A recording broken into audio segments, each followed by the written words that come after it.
கொஞ்ச நாளைக்கு முன்னாடி வந்து டோன்ட் பிரீத் படம் பார்த்திருப்பான். அதுல 2 திருடங்க வந்து ஒரு கண்ணு தெரியாத வீட்டுல திருட போவாங்க. அங்க போய் பார்த்தா அந்த கண்ணு தெரியாதவன் வந்து மிகப்பெரிய சைக்கோவா இருப்பான். இவங்க போய் தான் மாட்டிக்குவாங்க. அதே மாதிரி ஒரு படம் தான் இந்த ஹெர்டிகம்.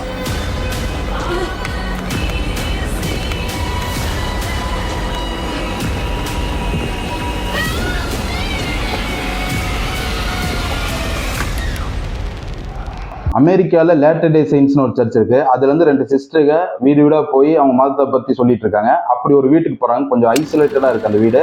அங்க போய் அவங்க வந்து கதவை தட்டும்போது உள்ள இருந்து ஒரு ஆள் வராரு, ஒரு மிடில் ஏஜ் ஆளு. அவர் வந்து அப்படி சிரிச்சு மூத்துல வாங்க அப்படிங்கிறாரு. இந்த மாதிரி நாங்க மதத்தை போய் சொல்ல வந்திருக்காங்க, வாங்க உள்ள போய் பேசுறேன், வைஃப் உள்ளதா இருக்காங்கன்னு சொல்லிட்டு உள்ள கூட்டு போறாரு.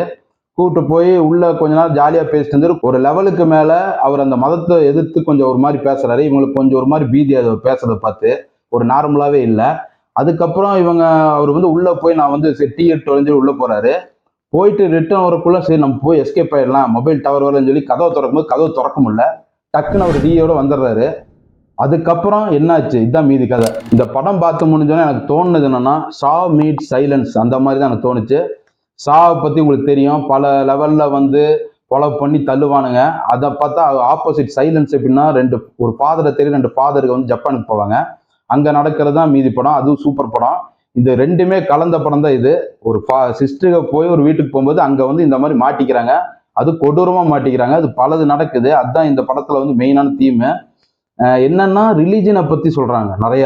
அதாவது இப்ப இதுல என்ன மேட்டர்னா, வில்ல ரொம்ப ஸ்ட்ராங்கா இருக்காரு. இப்ப இவங்க 2 பேரும் மெயின் கேரக்டர் 2 லேடி இருக்காங்க. அவங்க சொல்றதும் பார்த்தா டிஃபெண்டே பண்ண முடியல அவன் சொல்றத. ஏன்னா அவர் சொல்றது எல்லாமே உண்மை. அந்த ரிலீஜனை பத்தி அவர் சொல்றது, ஒவ்வொரு ரிலீஜனும் வந்து இன்னொரு ரிலீஜன் எடுத்து தான் கதை உருவாக்குறாங்க அப்படின்னு சொல்றாரு. அவர் இது எல்லாத்துலயுமே சொல்றாரு. இப்ப அதுல ஜீசஸை பத்தி சொல்லும்போது பாத்தீங்கன்னா, நீங்க சொல்றீங்க அது வந்து அப்படியே வந்து கிருஷ்ணரோட கதை. அவங்க அப்பா கார்பெண்டரு, இதே வந்து தொட்டில், இதே மாதிரி வந்து அவர் பிறந்தோன்னே நிறைய அவருக்கு வந்து ராஜா கேடுன்னு சொல்லி பல குழந்தைகள் கொள்ளப்போ தப்பிக்க விட்டு இவங்களை இது பண்ணாங்க அப்படின்னு சொல்லி நிறைய கதை வருது இதுல. டிசம்பர் 25ன்னு பாத்தீங்கன்னா அது வந்து ஜீசஸ் பர்த்டேவே கிடையாது. அது வந்து ஆக்சுவலாக ஒரு பேகன்ஸோட பர்த்டே, இது ஒரு பண்டிகை. அதை வந்து தொடர்ந்தானுங்க. அதே மாதிரி வந்து இந்த மாதிரி ரீசரக்ஷன் ஆனவங்க, ஜீசஸ் வந்து உயிர் தெழுந்ததெல்லாம் பார்த்தீங்கன்னா இது பல எஜிப்திய மதத்திலிருந்து இது வந்து காப்பி அடித்து அந்த மாதிரி சொல்றாரு. அதாவது எல்லா ரிலீஜியனோட கதையிலும் ஒரே கதை தான், வேற ஒரு மதத்திலிருந்து எடுத்த கதை தான் அப்படின்னு சொல்லி இந்த படத்தை ஸ்ட்ராங்கா சொல்றாரு. இது வந்து பார்த்தீங்கன்னா இது உண்மைதான். இது ஆக்சுவலா இவர் சொல்றது எல்லாமே உண்மை. இப்போ இன்னொன்று வந்து என்ன சொல்றாருன்னா, இந்த ரிலீஜியன் வந்து உங்களை வந்து அன்பை போதிக்கிறது கிடையாது, அது வந்து உங்களை கண்ட்ரோல் தான் பண்ணுது, கண்ட்ரோலுக்கு வேண்டியதான் ஒரு ரிலீஜன் அப்படின்னு சொல்றாங்க. அது வந்து உண்மை. இந்த வில்லனோட இது வந்து பாத்தீங்கன்னா பயங்கர ஸ்ட்ராங்கா இருக்கு. எல்லா கருத்துமே வில்லன் தான் மெயின். எனக்கு தெரிஞ்சு மெயின் கேரக்டர் 2 பேரும் அந்த நல்லவங்க பாத்தீங்கன்னா அவங்க வந்து எதிர்க்கிறதே வைக்க முடியாது. அந்த மாதிரி இன்டெலெக்சுவலா அவர் பேசியிருக்காரு. எல்லாத்த பத்தி சொல்லுவார் இவர். அதே மாதிரி இந்த படத்துலயும் 2 பேர்த்தையும் கீழே தள்ளி விட்டு அதுல வந்து சொல்றாங்க, ஒரு புள்ளைய வந்து கழுத்தறுத்து இவர் உயிர் திறந்துருவாங்க, அவங்க கடவுள் நம்பிக்கை இருக்குல்ல அப்படின்னு சொல்லி சொல்லுவார். இந்த மாதிரிலாம் செம சீன் இருக்கு, இன்டெலெக்சுவலா இருக்கு இந்த படமே. பாத்தீங்கன்னா ரிலீஜியனை வந்து நம்ம எந்த மாதிரி பாக்குறோம், அது எந்த மாதிரி பொய்ய சொல்லி நம்மளை வளர்த்துது இத்தனை வருஷமா. சின்னதுல இருந்து வந்து பாத்தீங்கன்னா நம்மளை கண்ட்ரோல் பண்ணிட்டு தான் இருக்கு மதம். நம்ம மதம் வந்து நமக்கு ஒண்ணுமே பண்ணல. சின்னதுல இருந்தே நம்மளை வந்து சர்ச்சுக்கு போனாதான் டீ, சர்ச்சுக்கு போனாதான் சோறுன்னு சொல்லி பலது பண்ணியிருப்பாங்க. நம்மளை வந்து வாலண்டியரா எல்லாமே பண்ணதான் தவிர நமக்குன்னு அந்த ஒரு இந்த தாட்ஸ் வந்து தோணுது கிடையாது. இந்த படத்துல அதுதான் சொல்றாங்க. அவர் வில்லன் சொல்றது வந்து அப்படியே உண்மையா இருக்கு எல்லாமே. இதுல வந்து பாத்தீங்கன்னா 3 மதத்தை பத்தி சொல்லுவாங்க. கிறிஸ்டின், ஜூதாயிசம், முஸ்லீம் பத்தி சொல்லுவாங்க. அதாவது ஒவ்வொரு கேம் வெர்ஷன் தான் இது அப்படிங்கிறாரு. ஃபர்ஸ்ட் ஒரு கேம் வந்திருக்கு, அதுக்கப்புறம் அந்த கேம் வந்து பிரிஞ்சு எக்ஸ்டெண்ட் வெர்ஷன் இன்னொரு கேம் வருது, அதே மாதிரி ஒரு கேம் சொல்லி எல்லா மதமும் ஒரு வெர்ஷனா தான் பாக்குறாரு. அதுல எல்லாத்துலயுமே ஒரே இதுதான், தீம் தான். அது வந்து உங்களை கண்ட்ரோல் பண்றதா ஒரே எய்ம் அப்படின்னு சொல்லி சொல்றாங்க. இதுல பல இது சொல்லும்போது பார்த்தா மியூசிக்கை பத்தி சொல்லுவாரு. இப்ப எப்படி ஹாரிஸ் ஜெயராஜ் வந்து ஒரு பாட்டுல இருந்து இப்படி அடிக்கிறாரு, எக்ஸல் வெர்ஷனா போகுது. இந்த மாதிரி தான் மதமும் ஒவ்வொன்று காப்பி அடிச்சு தான் ஒன்று வளர்ந்துட்டே இருக்கு அப்படின்னு சொல்றாங்க. தனியா அவங்களுக்குன்னு ஒரு கொள்கை கிடையாது அப்படிங்கிறாரு. இதுல பார்த்தா தனி மனிதர்களை விட்டுறலாம். அதாவது ஒவ்வொரு மதத்திலயும் ஒரு மெயின் பர்சன் இருப்பாங்க, அவங்களோட தனித்துவம் ஓகே. ஆனா அவங்க வந்து இந்த மதத்தை உருவாக்கல, அதுதான் மெயின். ஏன்னா ஜீசஸ் வந்து கிறிஸ்டினை உருவாக்கல, அதுதான் மெயின். அவர் இறந்ததுக்கு அப்புறம் தான் அந்த கிறிஸ்டியனிசம் உருவாக்குனாங்க. கிறிஸ்துமஸ் பாத்தீங்கன்னா அது வந்து பாத்தீங்கன்னா ஒரு பயங்கர மார்க்கெட்டு தான் இருக்கு தவிர ஒரு பயங்கரமா எல்லா வந்து வணிகர்கள் வாழ்றாங்க அதை வச்சுட்டு. மற்றபடி அது வந்து என்ன வந்து சொல்ல வருது அந்த மாதிரி தான் ஆயிப்போச்சு. அது வந்து ஒரு ஜாலியான ஒரு பண்டிகை மாதிரி தான் ஆயிப்போச்சு. என்ன கடவுளை இது பண்ணியா பண்றாங்க, அது கிடையாது. அதுக்குன்னு ஒரு மார்க்கெட் உருவாயிடுச்சு, அது அப்படியே தொடருது. அந்த கிறிஸ்துமஸ் வந்தது காரணமே பார்த்தீங்கன்னா இந்த ரொமான் எம்பரல் அடாப்ட் பண்ணப்போ முன்னாடி பாகன் மதம் இருந்தங்காட்டி அந்த மதத்தை வந்து பண்டிகை அழிக்கக்கூடாதுன்னு டிசம்பர் 25 அப்படியே தூக்கி ஜீசஸ்க்கு வச்சாங்க. ஏன்னா இப்போ ரஷ்யாவில் இங்கெல்லாம் பார்த்தீங்கன்னா ஆர்த்தடாக்ஸில் பார்த்தீங்கன்னா ஜனவரியில தான் வந்து கிறிஸ்மஸ் வரும்.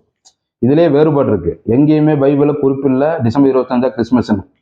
இந்த மாதிரி பல சொல்லிட்டே இருக்காரு அப்படியே இந்த படத்துல வந்து அந்த ஃபர்ஸ்ட் ஹாஃப் இவங்க போகும்போது பார்த்தீங்கன்னா அந்த டென்ஷனை பில்ட் பண்றாங்க. அப்படியே ஏதோ ஒன்று நடக்க போகுதுரா அப்படின்னு சொல்லி இந்த ஃபர்ஸ்ட் ஹாஃப் ஃபுல்லாவே அப்படி போச்சு. சிம்பிளா அப்படியே அவரும் வந்து சிரிச்சுட்டே தான் பேசுவாரு. ஆனா ரொம்ப இதா பேசுவாரு, அப்படியே ப்ரூட்டலா பேசிட்டு இருப்பாரு. ஆனா சிரிச்ச முகத்தோட பேசிட்டு இருப்பாரு. இது வந்து ரொம்ப வந்து அங்க ஒரு டென்ஷன்ஸ் நமக்கு வந்து நமக்கே வந்து அட்டாக் ஆகாம இருக்கும். அப்புறம் அந்த கேஸ்ட்ரோபோபியான்னு சொல்லி ஒன்று சொல்லுவாங்க. அதாவது நம்மளே ஒரு ரூம்குள்ள அடப்பட்ட மாதிரியே இருக்கும். அது அந்த படத்தை பார்த்தாலே அப்படிதான் வச்சிருக்கானுங்க அந்த கேஸ்ட்ரோபோபியா மாதிரியே. அதுவும் நல்லாவே இதை ஒர்க் அவுட் ஆச்சு. கடைசியில தான் கொஞ்சம் ஆக்ஷனே இருக்கும். மற்றபடி இந்த மாதிரி வந்து கான்வர்சேஷன் தான் ஃபுல்லாவே ஜாஸ்தி. அந்த ஒரு வீட்டுக்குள்ள வந்து நடக்கிற மாதிரியே இருக்காது. நல்ல அட்டாக்ஷமா இருக்கும் அந்த சீன்லாம். அப்புறம் இதுல ஹீரோ பாத்தீங்கன்னா யாரு, சாரி வில்லன் யாருன்னா ஹியூ கிராண்ட். அவர் வந்து பாத்தீங்கன்னா ரொமான்டிக் மூவிஸுக்கு வந்து பேர் பெற்றவர். அவரோட ஃபேமஸ் படம் நாட்டிங் ஹில்னு ஒரு படம், அட்டகாசமான ரொமான்டிக் காமெடி படம் அது. அந்த மாதிரி ஒரு ஆள் வந்து இதுல அப்படியே வந்து ஆப்போசிட்டா பண்ணியிருக்காரு.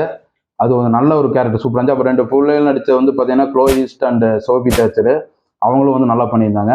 சினிமாட்டோகிராஃபர் பாத்தீங்கன்னா சங்ஹூன் சங், அதாவது நம்ம ஓல்டு பாய் ஹேண்ட்மேடன் கேமராமேன். அட்டகாசமா இருக்கும் அவரோட கேமரா ஒர்க்லாம், அட்டகாசமா இருந்துச்சு அந்த வீட்டுக்குள்ள. வெளியே வந்து பனிப்பொழிவு, உள்ள வந்து அந்த வீட்டுல தெரியாத மாதிரி அது வந்து பயங்கரமா இருந்துச்சு அந்த சீன்லாம். இந்த படத்துல வந்து பாத்தீங்கன்னா நம்ம ஹியூமன் கண்டிஷன் தான் சொல்றாங்க. பிறந்ததுல இருந்து சாகிற வரைக்கும் பொய்களை நம்பியே வளர்ந்துட்டு இருக்கோம். செத்ததுக்கு அப்புறம் சொர்க்கத்துக்கு போவோம், நரகத்துக்கு போவோம் சொல்லி இன்னொரு பொய். இந்த மாதிரி பொய்களை கட்டமைச்சதான் நம்ம வாழ்க்கையாவே இருக்கு. அதாவது நம்ம எது தப்பு பண்ணக்கூடாதுன்னு சொல்லி இவங்க வந்து அடிச்சு விட்டது அது எல்லாமே. சாமி கண்ணை குத்திரும், இந்த மாதிரி பலது இருக்குல்ல, இது எல்லாமே வந்து பொய்களாலேயே நிரம்பின வாழ்க்கை தானே. அது வந்து இந்த படத்துல வந்து அதை கேள்வி கேட்கறாங்க. மதங்கிறது வந்து கண்ட்ரோல் அப்படின்னு சொல்லி சொல்றது வந்து உண்மைதான் அது. மற்றபடி இந்த படம் வந்து பார்த்தீங்கன்னா இப்போ தியேட்டர்ல ஓடிட்டு இருக்கு. ஒரு ஷோ தான், நான் கோயம்புத்தூர் ஐநாக்ஸ்ல பார்த்தேன். ஓரளவுக்கு இருந்துச்சு கூட்டம், பரவாயில்லாம இருந்துச்சு. ஏன்னா conversation full and full conversation படம் இது. 150 நிமிஷம் தான் படம். இன்ட்ரெஸ்ட் தான் போய் பாருங்க.